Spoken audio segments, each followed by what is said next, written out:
আপনি কি জানেন শয়তান কেন আজীবন জাহান্নামে থাকবে? তো চলুন তা জানার আগে আল্লাহকে ভালোবেসে ভিডিওতে লাইক দিয়ে চ্যানেলটি সাবস্ক্রাইব করি।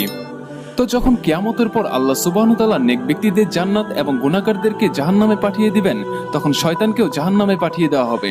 শয়তান 1,00,000 বছর জাহান্নামে পড়ে থাকবে। তখন আল্লাহ সুবহানাহু ওয়া তাআলা হুকুম দিবেন, শয়তানকে জাহান্নাম থেকে নিয়ে আসো, এবং হযরত আদম আলাইহিস সালামকেও জান্নাত থেকে নিয়ে আসা হবে। তারপর আল্লাহ রাব্বুল আলামিন শয়তানকে বলবে, হে শয়তান, তুই আমার নাফরমানি করেছিলি যখন আমি তোকে হযরত আদম আলাইহিস সালামকে সিজদা করতে বলেছিলাম। আজ হযরত আদম আলাইহিস সালাম তোর সামনে দাঁড়ানো, আজ যদি তুই তাকে সিজদা করিস তাহলে আমি তোকে ক্ষমা করে দিব। তখন শয়তান বলবে, হে আল্লাহ, যখন আপনি আদম আলাইহিস সালামকে সৃষ্টি করেছিলেন তখন আমি তাকে সিজদা করতে অস্বীকার করেছিলাম, আর যখন সে কবরে ছিল তখনও আমি সিজদা করতে অস্বীকার করেছিলাম, আর আজও আমি তাকে সিজদা করব না। এরপর আল্লাহ সুবহানাহু ওয়া তাআলা দ্বিতীয়বারের মতো শয়তানকে জাহান্নামে নিক্ষেপ করবেন এবং শয়তান সব সময়ের জন্য জাহান্নামে